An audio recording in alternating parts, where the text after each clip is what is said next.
Guys welcome to my channel है। आज चाहिँ हामी डाइरेक्ट करेन्ट सर्किटको निकै नै interesting and most important topic छ ड्रिफ्ट भेलोसिटी। यीको बारेमा हामी डिस्कस गर्नेछौँ र यसको एक्सप्रेसन पनि निकाल्नेछौँ। र योभन्दा पहिले हामीले बुझ्नुपर्ने हुन्छ मेकानिज्म अफ मेटालिक कन्डक्सन भनेर। के हो त कन्डक्सन भनेको? हामीले फर्स्ट इयरमा पनि पढ्यौँ कन्डक्सनको बारेमा। यसलाई कन्डक्सन भनेको चाहिँ सिम्पली जनरल रूपमा बुझ्ने हो भनेपछि फ्लो भन्ने बुझिन्छ के, बग्नु के फ्लो हो। जसरी वान एन्डबाट अर्को एन्डतिर अर वान प्लेसबाट अर्को प्लेसतिर फ्लो हुने प्रोसेसलाई के भन्छौँ? कन्डक्सन भन्छौँ। त्यो हिटको फ्लो हुनसक्छ, इलेक्ट्रोनको फ्लो हुनसक्छ हैन। अब इलेक्ट्रोनको फ्लो भयो भने हामी करेन्ट बुझ्छौँ हैन। के अरे कुनै पनि मेटलको वान एन्डबाट अर्को एन्डतिर के अरे इलेक्ट्रोनहरूको फ्लो भयो भने त्यसलाई हामी करेन्ट भनेर बुझ्छौँ। त्यस्तै हिटको फ्लो हो त्यो। यदि कुनै एउटा रड छ हैन, त्यो वान एन्डबाट अर्को एन्डतिर हिटको फ्लो भइरहेछ भनेपछि त्यसलाई हामी के भन्छौँ? फ्लो अफ हिट भन्छौँ है। र हामी चाहिँ यहाँ करेन्ट कसरी जेनेरेट हुन्छ त, कसरी इलेक्ट्रोनहरूको फ्लो हुन्छ त, यो बारेमा बुझ्नेछौँ। र आज हामी पढ्नेछौँ एट फर्स्ट यो ड्रिफ्ट भेलोसिटी भन्दा पहिले mechanism of metallic conduction. Guys metallic कन्डक्सनमा हामी पढ्नेछौँ करेन्ट कसरी जेनेरेट हुन्छ त भन्ने। यसको लागि हामीलाई थाहा भएकै कुरा छ, कुनै पनि मेटलले के कन्टेन गर्छ त? Large number of free electron contain गरे हुन्छ। फ्री इलेक्ट्रोन भने के त? फ्री इलेक्ट्रोन भने के त? यो थाहा हुनु जरुरी छ। अरू केही हैन। फ्री इलेक्ट्रोन भने के बुझ्ने भनेपछि कुनै पनि मेटलको आउटर मोस्ट अर्बिटमा भएका इलेक्ट्रोनहरूलाई हामी फ्री इलेक्ट्रोन भन्छौँ। जस्तै यो न्युक्लियस छ अनि यसमा पनि इलेक्ट्रोनहरू होलान् हैन, इलेक्ट्रोनहरू होलान्, यसमा पनि इलेक्ट्रोनहरू होलान्। अनि अर्बिटहरू बढ्दै जान्छन् हैन, बढ्दै जान्छन् हैन। अनि आउटर मोस्ट अर्बिटहरूमा जुन इलेक्ट्रोन हुन्छन् नि, आउटर मोस्ट अर्बिटमा हुने इलेक्ट्रोनहरूलाई भन्छौँ हामी free electron, which are far from nucleus and which have less force of attraction of nucleus हैन। न्युक्लियसको फोर्स अफ एट्र्याक्सन निकै नै कम हुन्छ जुन इलेक्ट्रोनहरूमा, और आउटर मोस्ट इलेक्ट्रोनहरू, यिनीहरूलाई भन्छौँ हामी फ्री इलेक्ट्रोन भनेर। अर्को ल्याङ्ग्वेजमा भन्नुपर्दा त्यस्ता इलेक्ट्रोनहरू जसलाई हामी इजिली किक आउट गर्न सक्छौँ, इजिली निकाल्न सक्छौँ आउटर मोस्ट अर्बिटबाट by the small force or small amount of heat or light, यसरी निकाल्न सक्छौँ, तिनलाई भन्छौँ हामी फ्री इलेक्ट्रोन भनेर। अब यस्ता यी फ्री इलेक्ट्रोनहरू जुन छन् यिनीहरू कन्टिन्युअस ऱ्यान्डम मोसनमा हुन्छन् के। यिनीहरूको मोसन एकै डाइरेक्सनतिर हुँदैन, यिनीहरू ऱ्यान्डम मोसनमा हुन्छन्। कोही कुनै डाइरेक्सनतिर लाग्यो होला, कोही कुनै डाइरेक्सनतिर लाग्यो होला हैन, त्यस्तो हुन्छ। र त्यो कारणले यिनीहरूको एभरेज भेलोसिटी पनि हुन्न। किन? Because of random motion. यिनीहरूको डाइरेक्सन के छ त? फरक छ, त्यसैले यिनीहरूको के हुन्न? एभरेज भेलोसिटी पनि हुन्न। सो यिनीहरूमा पनि के हुन्छ? यिनीहरूको कारण के अरे करेन्ट जेनेरेट पनि हुन्न। There is no electric current in metal conductor. यस्तो अवस्थामा के हुन्छ त? जुन बेला इलेक्ट्रोनहरू फ्री इलेक्ट्रोनहरू ऱ्यान्डम मोसनमा हुन्छन् र एभरेज भेलोसिटी जुन छ यिनीहरूको 0 हुन्छ, तब there is no electric current in metal conductor. Metal कन्डक्टरमा करेन्टको एमाउन्ट 0 हुन्छ, करेन्ट हुँदैन, there is no electric current. अब भन्नु होला फेरि के अरे भेलोसिटीको र करेन्टको के रिलेसनसिप छ? भेलोसिटी 0 भयो भने, एभरेज भेलोसिटी 0 भएपछि करेन्ट पनि किन 0 भयो, करेन्ट किन जेनेरेट भएन भन्ने कुरा होला। र के अरे करेन्ट र भेलोसिटीको पनि एउटा रिलेसनसिप हुन्छ। हामी अहिले के अरे एउटा त्यो डेरिभेसन गर्नेछौँ, त्यहीमा बुझ्नेछौँ हामी एभरेज भेलोसिटीको र करेन्टको के रिलेसन छ भनेर। आई इक्वल्स टु भेना भन्ने फर्मुला निकाल्छौँ हामी, करेन्ट इक्वल्स टु भेना भन्ने, र त्यसमा जो भी हुन्छ त्यही हो एभरेज भेलोसिटी भने। यदि त्यही 0 भइदियो भनेपछि करेन्ट त अभियसली 0 होला नि। अब यदि हामीले इलेक्ट्रिक फिल्ड सेटअप गरिदियौँ त्यो कन्डक्टरमा हैन, इलेक्ट्रिक फिल्ड सेटअप गरिदियौँ मतलब केही भोल्टेज दियौँ हैन, ब्याट्री जोडिदियौँ हैन। यदि त्यो ब्याट्री जोडिदियौँ भनेपछि यति इलेक्ट्रोनहरूको जुन ऱ्यान्डम मोसनमा थिए इलेक्ट्रोनहरू अब एउटा निश्चित डाइरेक्सनतिर फ्लो गर्न थाल्छन्। एउटा डाइरेक्सनतिर, अब एउटा डाइरेक्सन हुन्छ तिनीहरूको फ्लोको, एउटा डाइरेक्सन हुन्छ। कुन डाइरेक्सनतिर फ्लो हुने भन्ने कुरा केले डिटरमाइन गर्छ? इलेक्ट्रिक फिल्डले डिटरमाइन गर्छ। जहाँ इलेक्ट्रिक फिल्ड लागेको छ त्यहीको अपोजिट डाइरेक्सनमा अब तिनीहरूको के हुन थाल्छ? फ्लो हुन थाल्छ। कुनै एभरेज भेलोसिटीले फ्लो हुन थाल्छ। र एभरेज भेलोसिटी छ भनेपछि अभियसली के होला त? There will be current. अब योबाट हामीले के बुझ्यौँ गाइज? करेन्ट भनेको फ्लो अफ इलेक्ट्रोन मात्रै हैन, flow of electron from one place to another भने मात्रै करेन्ट हैन। करेन्ट भने के हो? Flow of electron from one place to another in the certain direction. एउटा फिक्स डाइरेक्सन हुनु पर्यो हैन, एउटा फिक्स डाइरेक्सन हुनु पर्यो, त्यसलाई तब मात्र हामी के भन्छौँ? करेन्ट जेनेरेट भएको भन्छौँ। र अब आउँछ ड्रिफ्ट भेलोसिटी भन्ने। ड्रिफ्ट भेलोसिटी मैले भने नि माथि मैले के भने एभरेज भेलोसिटी भनेर भन्दै थिएँ नि म। हो त्यही हो कि ड्रिफ्ट भेलोसिटी भनेको। अब के डेफिनेसन होला त ड्रिफ्ट भेलोसिटीको? मैले भने नि माथि एउटा एभरेज भेलोसिटीले फ्री इलेक्ट्रोनहरू मुभ गर्छन् भने नि, हो त्यही एभरेज भेलोसिटी के हो त? ड्रिफ्ट भेलोसिटी हो। अब डेफिनेसन भन्नुपर्दा के भन्ने भनेपछि drift velocity is defined as the velocity or average velocity with which free electrons get drifted towards the positive terminal under the effect of the applied electric field भन्ने हैन, or it is the average velocity with which electrons moves from one place to another place in the metallic conductor भन्दा पनि हुन्छ। इलेक्ट्रोन्सहरू अब कुन डाइरेक्सनतिर move गर्ने भने त? कुन डाइरेक्सनतिर मुभ गर्ने? Opposite to the electric field. जहाँतिर इलेक्ट्रिक फिल्ड लगाइया होला त्यहीको जस्ट अपोजिट डाइरेक्सनतिर के हुन्छ? मुभमेन्ट अफ इलेक्ट्रोन हुन्छ। यही हो ड्रिफ्ट भेलोसिटी भनेको। अब चाहिँ हामी ड्रिफ्ट भेलोसिटीको एक्सप्रेसन निकाल्ने छौँ।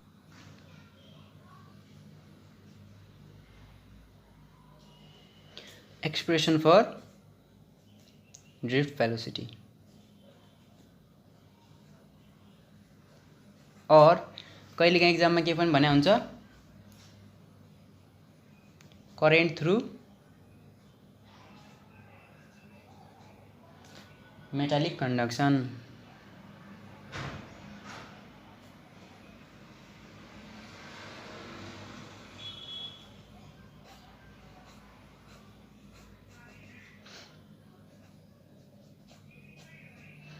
यसको लागि म एउटा फिगर बनाउँछु है त। यो फिगरमा हेर्नुस् त गाइज, एट फर्स्ट जब इलेक्ट्रिक फिल्ड सेटअप गरिएको थिएन, ब्याट्री जोडिएको थिएन, अहिले त ब्याट्री जोडिएको थियो। अब जुन बेला ब्याट्री जोडिएको थिएन और इलेक्ट्रिक फिल्ड सेटअप भएको थिएन, त्यो बेला यो एन्डमा र यो एन्डमा दुईटा एन्डमा के थियो? सेम पोटेन्सियल थियो। सो द्याट सेम पोटेन्सियल भएको कारणले इलेक्ट्रोनको फ्लो हुन सकेन हैन, एउटै डाइरेक्सनतिर फ्लो हुने भएन। अनि के भएन त त्यसरी करेन्ट जेनेरेट भएन। अब त हामीले ब्याट्री लगाएको छौँ नि, ब्याट्री लगाउँछौँ भनेपछि ब्याट्री लगायौँ हामीले, यो एन्डलाई के गर्यौँ? नेगेटिभ पोटेन्सियल दियौँ हैन, यो एन्डलाई के? पोजिटिभ पोटेन्सियल दियौँ हैन। ओके, अब के हुन्छ भनेपछि अब इलेक्ट्रोनको फ्लो, जुन फ्री इलेक्ट्रोन हुन्छन् मेटलमा, नम्बर अफ फ्री इलेक्ट्रोनहरू हुन्छन् भने त अब तिनीहरूको फ्लो पोजिटिभ टर्मिनलतिर हुन थाल्छ। किन हुन्छ? किनकि फ्री इलेक्ट्रोन अलमोस्ट के हुन्छन्? फ्री फ्रम न्युक्लियसको एट्र्याक्सन भन्दा फ्री हुन्छन् के, जहाँ पनि यिनीहरू के गर्न सक्ने भयो? फ्लो गर्न सक्ने भए। वान एटमको आउटर मोस्ट अर्बिटबाट अर्को एटममा के गर्न सक्ने भयो? यिनीहरू जान सक्ने भयो। एउटा मेटालिक कन्डक्टरले पर युनिट भोल्युममा और पर क्युबिक मिटर एरियामा 10⁻28 एटम्सहरू कन्टेन गरिया हुन्छ। अब यी फ्री इलेक्ट्रोनहरू त्यो कन्डक्टरमा भएका कुनै पनि एटममा गएर बस्न सक्ने भए। अब चाहिँ के हुन्छ भने, अब हामीले ब्याट्री जोड्यौँ नि, ब्याट्री जोड्यौँ, यसलाई पोजिटिभ यो यतातिर पोजिटिभ पोटेन्सियल दियौँ, यतातिर नेगेटिभ पोटेन्सियल दियौँ भनेपछि इलेक्ट्रोनहरू कहाँतिर? पोजिटिभ पोटेन्सियलतिर फ्लो हुन थाले। अब इलेक्ट्रोनहरू यसरी के भयो? पोजिटिभ पोजिटिभ एन्ड टर्मिनलबाट यताबाट नेगेटिभ टर्मिनलतिर जान थाले। अब त्यसमा जति पनि फ्री इलेक्ट्रोन थिए they travel towards positive end to negative end or higher potential to lower potential पनि भन्न सकिन्छ। यसले गर्दा के भयो त? के जेनेरेट भयो? कन्भेन्सियल करेन्ट जेनेरेट भयो हैन, कन्डक्टरमा कन्भेन्सियल करेन्ट जेनेरेट भयो। अब हामी यसको डेरिभेसन गर्नेछौँ। हामीले के गर्यौँ भनेपछि एट फर्स्ट एउटा मेटालिक कन्डक्टर के गरौँ त सपोज गरौँ XY भन्ने एउटा मेटालिक कन्डक्टर है। यो सिलिन्ड्रिकल सेपको हुन्छन् जेनरली कन्डक्टरहरू। अब यो सिलिन्ड्रिकल सेपको एउटा मेटालिक कन्डक्टर XY भन्ने के गरौँ सपोज गरौँ हैन, जसको क्रस सेक्सनल एरिया कति छ त A छ अनि लेन्थ कति छ त लेन्थ L छ र number of charge carriers per unit volume कति छ त N मान्यो हैन हामीले त्यसलाई। भन्यो के भने number of charge carriers per unit भोल्युममा चार्ज क्यारियरहरूको नम्बर कति छ त। मैले के भने चार्ज क्यारियर भन्ने टर्म भने यहाँनिर है। अब चार्ज क्यारियर भने के त भन्ने हुन्छ। चार्ज क्यारियर भने ती फ्री इलेक्ट्रोनहरू भने नि मैले, फ्री इलेक्ट्रोनहरू आउटर मोस्ट अर्बिटमा भएका फ्री इलेक्ट्रोनहरू जुन छन् तिनीहरू नै चार्ज क्यारियर हुन्। और जसले इलेक्ट्रिसिटी जेनेरेट गर्नमा कन्ट्रिब्युट गरेका हुन्छन् नि तिनीहरूलाई के भन्छौँ हामी चार्ज क्यारियर भन्छौँ। यो केसमा चार्ज क्यारियर भने के हुन् त यी फ्री इलेक्ट्रोनहरू हुन् हैन। अब यी फ्री इलेक्ट्रोनहरूको नम्बर पर युनिट भोल्युममा कतिवटा फ्री इलेक्ट्रोनहरू छन् त यसलाई भन्छौँ हामी नम्बर डेन्सिटी। और यसलाई सानो n ले डिनोट गर्छौँ र त्यो सानो n भने के त number of electrons per unit volume, number of free electrons per unit भोल्युममा कति इलेक्ट्रोनहरू छन् त त्यसलाई हामी केले डिनोट गर्छौँ सानो n ले डिनोट गर्छौँ। त्यसलाई हामी के भन्छौँ नम्बर डेन्सिटी और इलेक्ट्रोन डेन्सिटी पनि भन्छौँ है। अब मैले के भने n इक्वल्स टु के भने यो भने के सपोज n इक्वल्स टु के नम्बर डेन्सिटी भने हैन। नम्बर डेन्सिटी भने के number of charge carriers per unit volume, number of charge carrier भने के free electron per unit volume. Number of इलेक्ट्रोनलाई हामी केले डेनोट गर्छौँ ठुलो n ले डेनोट गर्छौँ। यो के हो नम्बर अफ इलेक्ट्रोन हो पर युनिट भोल्युम, यसलाई भन्छौँ हामी सानो n। दिस इम्प्लाइज म यहाँबाट ठुलो n को भ्यालु निकाल्छु है, नम्बर अफ इलेक्ट्रोनको भ्यालु निकाल्छु। n इक्वल्स टु के हुन जान्छ n इन्टु v हुन जान्छ। अब n इक्वल्स टु के भयो n इन्टु v भने के हो त cross sectional area into length हो कि हैन। ए हामीले क्रस सेक्सनल एरिया मानेका छौँ, यो इन्टु लेन्थ के हो त के हो यसको यो कन्डक्टरको के हो भोल्युम हो A इन्टु L गरे यो गर्न पाइन्छ नि। यो भने के हुन्छ भोल्युम भने के हुन्छ L क्युब हुन्छ नि। यो भने एरिया भने के L स्क्वायर इन्टु L भने L क्युब और भोल्युम है। यसलाई v ले डेनोट गरेँ मैले है। ओके अब हामी के गर्छौँ भनेपछि यसलाई इक्वेसन 1 माने है त। अनि हामीलाई के थाहा छ अगेन के थाहा छ number of charge Q equals to के हुन्छ NE हुन्छ। यो हामीले 11 क्लासमा नि पढाएको थियौँ क्वान्टाइजेसन अफ एनर्जी भन्ने हुन्छ हैन, प्रिन्सिपल अफ क्वान्टाइजेसन भन्ने हुन्छ जसमा Q इक्वल्स टु NE हुन्छ। n भनेको नम्बर अफ इलेक्ट्रोन र E भनेको इलेक्ट्रोनिक चार्ज हुन्छ। अहिले यो नलेख्नु होला है, म यो नोटहरू टक्क लास्टमा देखाउँछु है हजुरहरूलाई। अहिले ध्यान दिएर सुन्नु होला। Q इक्वल्स टु के हुन्छ ठुलो n है NE। n भने के नम्बर अफ इलेक्ट्रोन्स, n भने नम्बर अफ इलेक्ट्रोन्स अनि E भने इलेक्ट्रोनिक चार्ज। अब n को भ्यालु हामीले अगाडिको इक्वेसनमा निकालेका छौँ नि। Q इक्वल्स टु के भयो अब इक्वेसन 1 बाट n को भ्यालु यहाँ डिपोजिट गरिदिने है त। n भने के आएको थियो इक्वेसन 1 मा सानो n into A into L into A छँदैछ। ओके अब हामीलाई अर्को कुरा के थाहा छ if t be the time taken to move electron from one end to another end of conductor। यो थाहा छ हामीलाई हैन। यो भएपछि के हुन्छ त के रे भेलोसिटी इक्वल्स टु हामीलाई के थाहा छ योबाट हामी भेलोसिटी निकाल्छौँ है। ड्रिफ्ट भेलोसिटी Vd पनि ले पनि डेनोट गर्न सकिन्छ और जनरली v ले पनि डेनोट गर्न सकिन्छ है। अहिले मैले v ले डेनोट गरेँ। v इक्वल्स टु के होला त डिस्टेन्स अपन टाइम हुन्छ नि।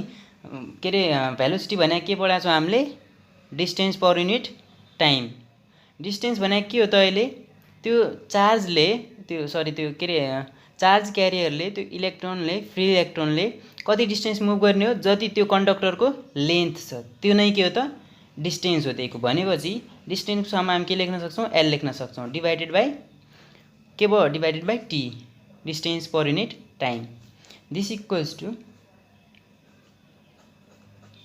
योबाट म एलको भ्यालु निकाल्छु है त एल इक्वल्स टु के भी इन्टु टी भयो एलको भ्यालु किन निकालेँ मैले किन हामीलाई यसमा राख्नुपर्ने हो यो एल है अब now putting the value of L in यसलाई इक्वेसन 2 माने ल मैले इन इक्वेसन 2 भनिदिने है योमा राख्दा क्यू इक्वल्स टु कति होला त क्यू इक्वल्स टु कति एन इन्टु ए इन्टु एलको ठाउँमा के राख्ने भी इन्टु टी राख्ने इन्टु ई छँदैछ है त अब म यसलाई अलि मिलाउँछु Q equals to V E N A into T गरे ठिक छ त अब हामीलाई अर्को कुरा के थाहा छ आई इक्वल्स टु के हुन्छ त आई भने करेन्ट इक्वल्स टु के हुन्छ त हामीले के पढाएको छौँ त 11 क्लासमा के पढाएको थियो हामीले रेट अफ फ्लो अफ के charge rate of flow of charge भने के हो त करेन्ट हो अब डाइरेक्सनको कुरा पनि त्यो मैले भनिसकेँ मैले जनरली भन्दैछु है रेट अफ फ्लो अफ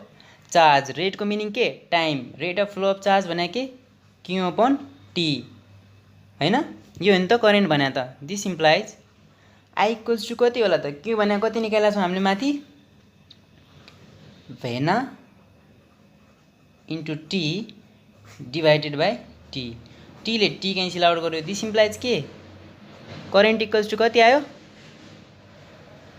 भेना मैले भनेको थिएँ नि एउटा फर्मुला भेना भन्ने फर्मुला आउँछ र यसबाट हामी ड्रिफ्ट भेलोसिटी निकाल्छौँ यो हो नि ड्रिफ्ट भेलोसिटी भने त हामीले त भी भने ड्रिफ्ट भेलोसिटी भनेको नि त माथि भी इक्वल्स टु के आयो अब यो फर्मुला पनि इम्पोर्टेन्ट हो न्युमेरिकलमा काम लाग्छ यो पनि नोट गर्नु होला अनि भी इक्वल्स टु के आयो आई अपन एन भन्ने आउँछ इएनए यो के हो एक्सप्रेसन फर ड्रिफ्ट भेलोसिटी अब हामी निकाल्छौँ expression of drift velocity in terms of current density इक्जाममा हामीले डेरिभेसन गर्नु छ भने यति गर्दा हुन्छ यतिसम्म सोध्ने भने हामीलाई अब फर्दर म अलि अर्को टर्ममा पनि यसको एक्सप्रेसन निकाल्छु करेन्ट डेन्सिटीको टर्ममा करेन्ट डेन्सिटी भने के हो त करेन्ट डेन्सिटी भने current per unit cross sectional area भन्छ त्यसलाई हामी जेले डेनोट गर्छौँ र जे इक्वल्स टु के हुन्छ current density equals to I upon A हुन्छ मैले भने नि करेन्ट डेन्सिटी भने के भने current per unit cross sectional area of a conductor भने अब आई भने के हो त भेना जो होइन है फेरि भेना मात्र VENA डिभाइडेड बाई ए ले ए क्यान्सल भयो दिस इम्प्लाइज जे इक्वल्स टु के भयो भ्यान मात्र भयो हैन जे भने के करेन्ट डेन्सिटी मैले भनिसकेँ पहिला नै अब यहाँबाट फेरि भी को भ्यालु निकाल्ने भी इक्वल्स टु के आई अपन एन ENN यो expression for drift velocity in terms of current density sorry है आई भएछ जे हो है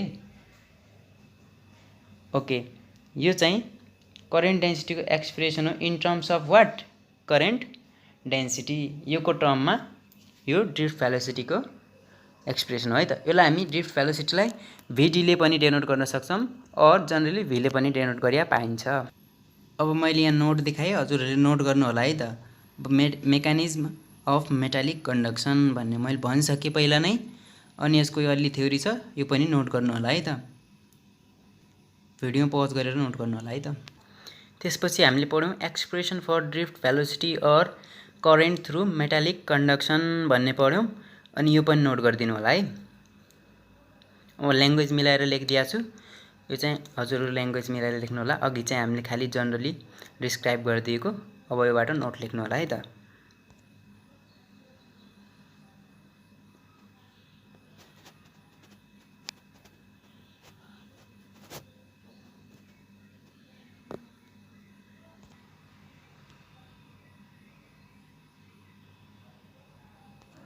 त्यसपछि हामीले पढ्यौँ करेन्ट डेन्सिटीको बारेमा ओके गाइज, यो पार्टमा चाहिँ यति गरौँ। अब अर्को पार्टमा चाहिँ हामी यसैको नेक्स्ट टपिक ओम्स लको बारेमा पढ्नेछौँ र त्यहीको भेरिफिकेसन गर्नेछौँ।